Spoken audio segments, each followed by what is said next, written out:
يا صباح الأبطال عليكم، كل سنة وانتم طيبين. معاكم جيانا فاروق في برنامج 90 ثانية فقرة.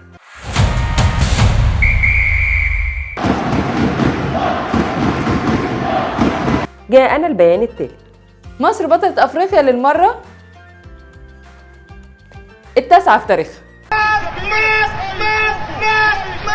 امبارح قفلنا الدورة ب3 ميداليات دهب. منتخب مصر فرق سيدات وفرق رجال في الكرة الطايرة، ومنتخب مصر فرق سيدات في التنس، وكمان كان في امبارح فضية حققها منتخب مصر فرق رجال في التنس. هم دول أبطال أفريقيا اللي فرضوا سيطرتهم عليها من أول لما الدورة بدأت. اللعب مع الكبار.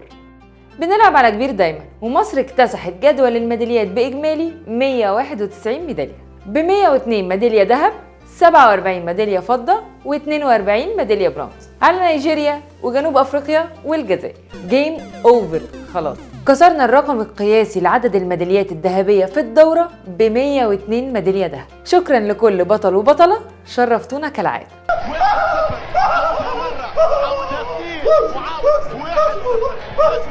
امبارح دكتور أشرف صبحي وزير الشباب والرياضة استلم راية تنظيم دورة الألعاب الأفريقية اللي جاية، وده معناه إن مصر هتنظم دورة الألعاب الأفريقية في 2027. احنا مستنيينهم لل10 وعلى أرضنا. تعال في ايه؟ ايوه حاضر تعالى في محطة مصر. انتهت دورة الألعاب الأفريقية، وأبطالنا شرفونا في وسط كل المنافسات الشرسة اللي تعرضوا لها في البطولة. شكرا لكل الناس اللي تابعت البرنامج علشان تعرف أخبار أبطالنا وعلشان يشجعوا. مبروك علينا وعليكم الإنجاز اللي أبطالنا عملوه. ألف مبروك. كان معاكم جيانا فاروق في 90 ثانية فقرة.